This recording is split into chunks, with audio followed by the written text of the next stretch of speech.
ഇപ്പോൾ സൂചിപ്പിച്ചതുപോലെ UDF കൺവെൻഷനിൽ നിന്ന് പാണക്കാട് കുടുംബം വിട്ടുനിന്ന വാർത്തയാണ്. നിലമ്പൂരിൽ തുടരുന്ന രാഷ്ട്രീയ നാടകീയ സംഭവവികാസങ്ങൾ ഒടുവിലത്തെ നമ്മൾ കണ്ടു.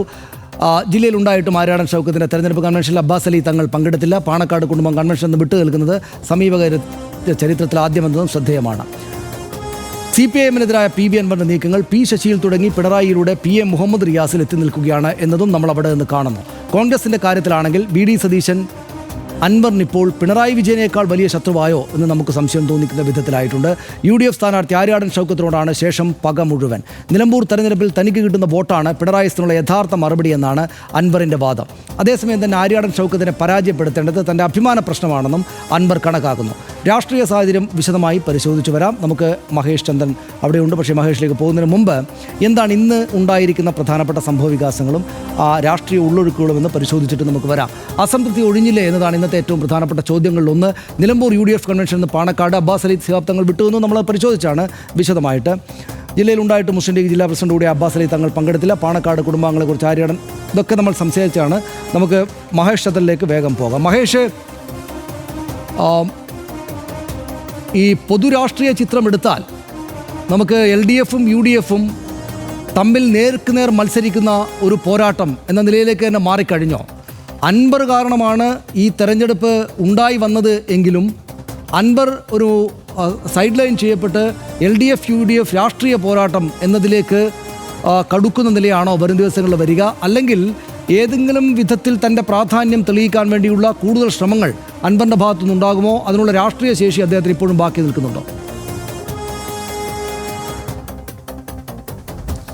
സനീഷ്, ഇത് അൻവർ ഇക്കാര്യത്തിൽ ഇപ്പം കുളം കലക്കുന്ന തരത്തിൽ അൻവർ എല്ലാ ദിവസവും വാർത്താസമ്മേളനം നടത്തുകയും അദ്ദേഹം പല പരാമർശം നടത്തുകയും മാധ്യമങ്ങൾ നിറഞ്ഞു നിൽക്കുകയും 1.5 മണിക്കൂർ നേരമൊക്കെയാണ് വാർത്താസമ്മേളനം നടത്തുക. അത്രയും നേരം എല്ലാ ചാനലുകളും നിൽക്കും. ഒരു ടെലിവിഷൻ ചാനലിന് പറ്റുന്ന തരത്തിലേക്കുള്ള അല്ലെങ്കിൽ അത് പ്രേക്ഷകരെ ആകർഷിക്കുന്ന തരത്തിലുള്ള ശബ്ദവിന്യാസവും ആ തരത്തിലേക്കുള്ള അവതരണ മികവുമൊക്കെ PV അൻവറിനുണ്ട് എന്ന് പറയാതിരിക്കാൻ പറ്റില്ല.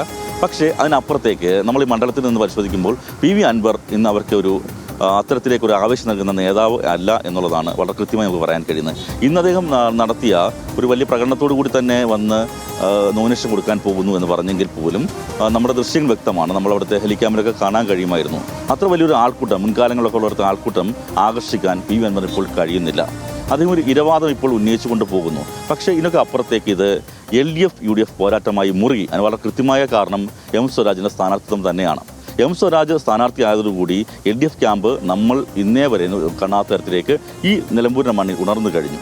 ആ പോരാട്ടം നയിക്കാൻ തന്നെ മുഖ്യമന്ത്രി പിണറായി വിജയൻ തന്നെ എത്തി. അദ്ദേഹം വീണ്ടും വരുന്നു. 13 മുതൽ 15 വരെ 3 ദിവസങ്ങൾ 7 പഞ്ചായത്തുകളിൽ കൺവെൻഷൻ പിടിച്ചിരിക്കുകയാണ്. ആ കൺവെൻഷനുകളിൽ മുഖ്യമന്ത്രി പങ്കെടുക്കുന്നു. അപ്പോൾ ഇതൊരു അഭിമാന പോരാട്ടമായി കാണുന്നത് പിണറായി വിജയൻ കൂടിയാണ്. അതിന് 2 കാരണങ്ങളാണുള്ളത്. അതൊന്ന്, PV അൻവർ തന്നെ ചതിച്ചു ഞങ്ങളെ എന്നാണ് അദ്ദേഹം പറഞ്ഞത്. അങ്ങനെ ചതിച്ച PV അൻവർ ഈ തെരഞ്ഞെടുപ്പ് ഇപ്പോൾ ആവശ്യമായി വരുന്നതായിരുന്നില്ല. അതിന് ഒരു സാഹചര്യം ഉണ്ടാക്കിയത് PV അൻവറാണ്.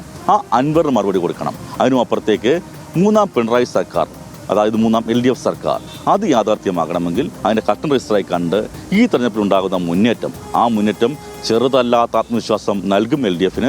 മറിച്ചാണെങ്കിൽ അത് UDF-ന് ആത്മവിശ്വാസം നൽകും. ഇതുകൊണ്ട് തന്നെ LDF-UDF പോരാട്ടം തന്നെയാണ് നടക്കുന്നത്. അതിൽ സൈഡിൽ ചെയ്യപ്പെട്ടു പോകാൻ മാത്രമേ കഴിയുള്ളൂ PV അൻവർ ഇപ്പോൾ തൽക്കാലം. അദ്ദേഹം ഇപ്പോഴും ജയിക്കുമെന്നല്ല അവകാശവാദം ഉന്നയിക്കുന്നത്. SDPI പോലും ജയിക്കുമെന്ന് പറയുമ്പോൾ അദ്ദേഹം പറഞ്ഞു 25,000 വോട്ട് താൻ നേടുമെന്നാണ്. അതിന് പകുതി വോട്ട് പോലും അൻവർ നേടാൻ കഴിയില്ല എന്നാണ് LDF-ഉം UDF-ഉം വിലയിരുത്തുന്നത്. UDF അദ്ദേഹത്തിന് വളരെ വില കുറച്ച് തന്നെ കാണുന്നു. 5,000 മുതൽ 7,500 വോട്ട് വരെയായിരിക്കും പരമാവധി കിട്ടുക എന്നാണ് അവരുടെ ക്യാമ്പിൽ നിന്നുള്ള കണക്കുകൂട്ടൽ.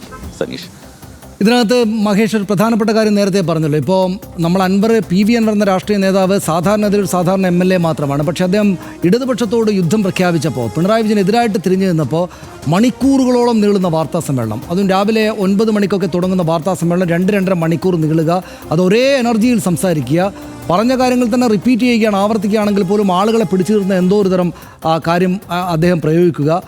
പ്രത്യേകിച്ചും സംസ്ഥാനത്താകെ പലയിടങ്ങളിലായിട്ടുള്ളൊരു പിണറായി വിരുദ്ധതയെ നന്നായിട്ട് ടാപ്പ് ചെയ്യാൻ വേണ്ടിയിട്ട് ഉറക്കെ സംസാരിക്കുക. ഇത് വരും ദിവസങ്ങളിൽ അങ്ങനെ തുടരാൻ ഒരുപക്ഷെ അദ്ദേഹത്തിന് സാധിക്കുമോ എന്ന ചോദ്യം അവിടെ ഇല്ലേ? കാരണം ഇരു മുന്നണികളിലായിട്ട് തെരഞ്ഞെടുപ്പ് മാറുകയാണ്. സ്വാഭാവികമായിട്ടും മാധ്യമങ്ങൾ ആ 2 പക്ഷത്തേക്ക് മാറും. അപ്പോൾ എന്തെങ്കിലും അത്യധികം പ്രഹരശേഷിയുള്ള വാർത്തകളൊക്കെ കൊണ്ടുവന്നാലല്ലാതെ, അല്ലെങ്കിൽ വിവരങ്ങളൊക്കെ വിളിച്ചു പറഞ്ഞാലല്ലാതെ PV അൻവറിന് പഴയ ശ്രദ്ധയിലേക്ക് കാര്യങ്ങളെ കൊണ്ടുവരാനുള്ള ശേഷി ഉണ്ടാകുമോ എന്ന ചോദ്യം അവിടെ നിൽക്കുന്നില്ലേ? അത് അൻവർ വരും ദിവസങ്ങളിൽ ഇപ്പോൾ കരാറുകാരുമായിട്ട് സംസാരിച്ചതിൻ്റെ ഓഡിയോ പുറത്തുവിടും എന്നൊക്കെ അദ്ദേഹം പറഞ്ഞുവല്ലോ. പക്ഷേ ഇപ്പോൾ മുസ്ലിം ലീഗിൻ്റെ തന്നെയും പിന്മാറ്റമൊക്കെ ഉണ്ടാകുമല്ലോ അൻവറിൻ്റെ ഭാഗത്ത് നിന്ന്, ഈ സ്വാഭാവികമായിട്ടൊരു മുന്നണിയായിട്ട് അവർ മത്സരിക്കുമ്പോൾ. അപ്പോൾ വരും ദിവസങ്ങളിൽ ഈ 19-ാം തീയതി ആകുമ്പോഴേക്ക് തീർത്തും അപ്രസക്തനാകുമെന്ന് തന്നെയാണോ നമുക്കിപ്പോൾ അവിടെ ഈ ഗ്രൗണ്ടിൽ നിന്ന് റിപ്പോർട്ട് ചെയ്യുമ്പോൾ കാണുന്നൊരു കാര്യങ്ങളാണ്? സനീഷ, ചില തെളിവുകൾ തൻ്റെ പക്കലുണ്ട്, താനത് പുറത്തുവിടും അന്ന് അദ്ദേഹം പലപ്പോഴായി മുൻപും പറഞ്ഞിട്ടുണ്ട്. പക്ഷേ കൃത്യമായ അത്തരത്തിലേക്ക് വളരെ പ്രസക്തമായ തെളിവുകളൊന്നും കൊണ്ടുവരാൻ കഴിയാതെ പോയതാണ് പി വി അൻവറിന് വിനയായിട്ടുള്ളതും. ഇവിടെയും ഇക്കാര്യത്തിൽ പറഞ്ഞിരിക്കുന്നത്. പക്ഷേ പി വി അൻവർ നാളെയും മാധ്യമങ്ങളെ കാണുന്നുണ്ട്.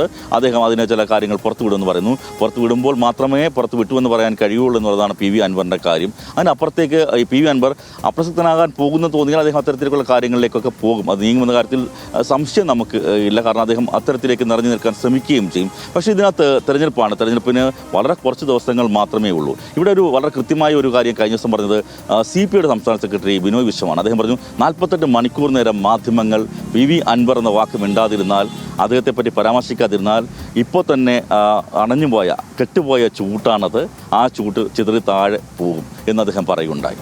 അപ്പോൾ അതിൽ ചില കാര്യങ്ങളുമുണ്ട്. കാരണം മാധ്യമങ്ങളെ കൃത്യമായിട്ട് അത്തരത്തിലേക്ക് വാർത്താ സമ്മേളനത്തിൽ വിളിച്ചു വരുത്താൻ കാരണം അദ്ദേഹം എന്തോ ബോംബ് പൊട്ടിക്കാൻ പോകുന്നു എന്ന് ഓരോ നിമിഷവും അദ്ദേഹം തോന്നിപ്പിക്കും.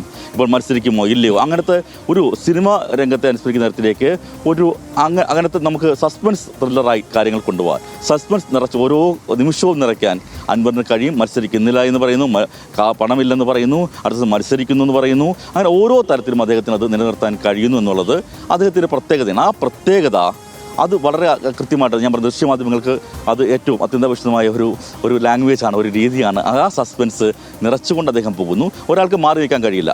നമ്മളിപ്പോൾ പി വി അൻവർ ഇനിയൊന്നും പറയാനില്ല എന്ന് പറയുന്നത് തീരുമാനിക്കാൻ കഴിയില്ല. കാരണം പി വി അൻവർ അടുത്ത നിമിഷം പറയാൻ പോകുന്നത് അപ്പോൾ ഇതിലും വലിയൊരു കാര്യമായിരിക്കാം.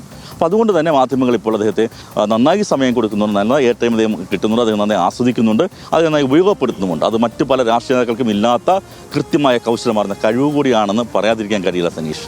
ശരി, ഞാൻ തിരിച്ചു വരുന്നില്ല മഹേഷ്. നമുക്ക് മറ്റു വിഷയങ്ങളിലേക്ക് കൂടെ പോകാം. ഏതായാലും പ്രധാനപ്പെട്ട വിവരങ്ങൾ നമ്മുടെ ഇതിനകമുള്ള സംസാരത്തിൽ വന്നിട്ടുണ്ട്. ഏറ്റവും പ്രധാനപ്പെട്ട ഒരു കാര്യം പി വി അൻവർ 2 തവണ അവിടെ MLA ആയിരുന്നു എന്നതാണ്. 2 തവണ MLA ആയിരുന്ന നിലമ്പൂരുകാരൻ തന്നെയായിട്ടുള്ള, നമ്മളിപ്പോൾ കാണുന്ന പോലെ വളരെ എനർജറ്റിക്കായിട്ട് 2-3 മണിക്കൂർ സംസാരിച്ചാൽ പോലും ഒന്നിൽ നിന്ന് മറ്റൊന്നിലേക്കായിട്ട് പ്രശ്നഭരിതമായിട്ടുള്ള 3-4 മാസങ്ങൾ ഇങ്ങനെ കടന്നുപോയിട്ട് പോലും അതേ എനർജിയിൽ നിൽക്കുന്ന, ആവശ്യമെങ്കിൽ കരയാനും കണ്ണു നിറക്കാനും മടിയില്ലാത്ത പി വി അൻവറാണ് അവിടെ മത്സരിക്കുന്നത് എന്നതുകൊണ്ട്, അദ്ദേഹം അവിടെ മത്സരിക്കുകയാണെന്നതുകൊണ്ട് അദ്ദേഹത്തെ പൂർണ്ണമായിട്ട് തള്ളിക്കളയാറായിട്ടില്ല എന്ന പ്രശ്നം അവിടെയുണ്ട്. ജയിക്കുകയില്ല അൻവർ, LDFO UDFO രണ്ടുപേരിൽ ആരെങ്കിലും ആയിരിക്കും ജയിക്കുക എന്ന പ്രവചനം നടത്തുകയായിരിക്കും ശരിയായിട്ടുള്ള കാര്യം. പക്ഷേ ആരെ ജയിപ്പിക്കാനും ആരെ തോൽപ്പിക്കണം എന്നത് സംബന്ധിച്ചുള്ള പ്രധാനപ്പെട്ടൊരു തീരുമാനം ഇദ്ദേഹത്തിൻ്റെ സ്ഥാനാർത്ഥിത്വം കൊണ്ടുണ്ടാകും എന്ന കാര്യത്തിൽ നമുക്ക് സംശയമില്ല. എന്ന് മാത്രമല്ല, ഇതിപ്പോൾ അടൂർ പ്രകാശ് മുന്നണി കൺവീനർ, UDFിൻ്റെ കൺവീനർ വന്നിട്ട് ഇനിയിപ്പോൾ അതൊരടഞ്ഞ അധ്യായമാണെന്ന് അദ്ദേഹം തന്നെയും പറഞ്ഞ സ്ഥിതിക്ക് ഇനിയിപ്പോൾ ഇദ്ദേഹം ഈ പിൻവാങ്ങും, അല്ലെങ്കിൽ ഈ സ്ഥാനാർത്ഥിത്വം പിൻവലിക്കും എന്നതൊക്കെ ഒരുപക്ഷെ ഇനിയത് കടന്ന കൈയായിരിക്കും. അങ്ങനെ ആലോചിക്കുന്നത് എന്താണ് ഏറ്റവും പ്രധാനപ്പെട്ട കാര്യം. പക്ഷേ നമ്മൾ കാണേണ്ടുന്ന മറ്റൊരു പ്രധാനപ്പെട്ട വിഷയം എനിക്ക് തോന്നുന്നു, പി വി അൻവർ 2 തവണ ഇടതുപക്ഷ ജനാധിപത്യ മുന്നണിയുടെ MLA ആയിരുന്നു എന്ന കാര്യം മറക്കരുത്. സമീപകാലത്തൊരു 5-6 മാസം മുമ്പ് മാത്രം ഈ പിണറായി വിജയനോടും ഇടതുപക്ഷത്തോടും തെറ്റിയ ആളാണ്. അതിനു മുമ്പ് ഇടതുപക്ഷക്കാരനായിട്ട് നിന്ന്, ഇടതുപക്ഷത്തിൻ്റെ MLA ആയിട്ട് നിന്ന് അദ്ദേഹം മണ്ഡലത്തിൽ ചെയ്ത കാര്യങ്ങൾ ഇടതുപക്ഷ ജനാധിപത്യ മുന്നണിക്ക് കൂടെ അനുകൂലമായിട്ട് വരികയില്ലേ എന്നൊരു ചോദ്യം സ്വാഭാവികമായിട്ടും വരും.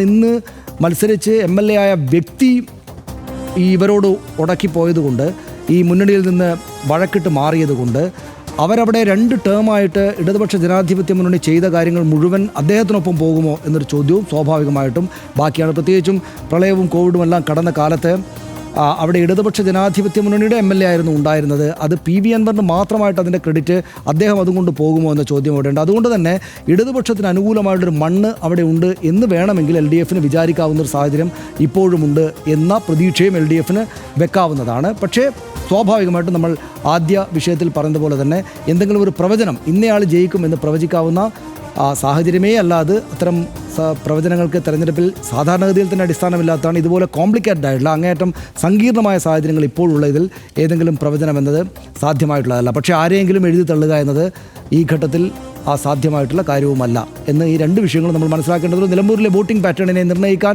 പോകുന്ന പ്രധാന ഘടകം നെഗറ്റീവിസമാണ്. അൻവർ വോട്ട് ചോദിക്കുന്നത് പിണറായിസത്തിനും ഹിറ്റ്ലറിസത്തിനും എതിരെയാണ്. പിണറായി വിജയൻ നിലമ്പൂരിലെത്തി പറഞ്ഞത് അൻവറിൻ്റെ വഞ്ചനയ്ക്കെതിരെയാണ്. UDF കൺവെൻഷനിൽ നേതാക്കൾ ആവശ്യപ്പെട്ടത് പിണറായിക്കെതിരെ വോട്ട് ചെയ്യൂ എന്നാണ്. ആദ്യം സ്ഥാനാർത്ഥിയെ പ്രഖ്യാപിച്ച UDF ഇപ്പോൾ നേരിടുന്ന വെല്ലുവിളിയും മുന്നണിക്കുള്ളിലെ നെഗറ്റീവ് ഫാക്ടേഴ്സാണ്. മുസ്ലിം ലീഗ് സതീശനോട് കടുത്ത അതൃപ്തിയിലാണ്. ലീഗ് നേതൃയോഗത്തിൽ സതീശനെതിരെ നിശിത വിമർശനമുണ്ടായി എന്ന വാർത്ത നിഷേധിക്കാൻ MK മുനീർ തയ്യാറാകാത്തത് കൃത്യമായ രാഷ്ട്രീയ സൂചനയാണ്.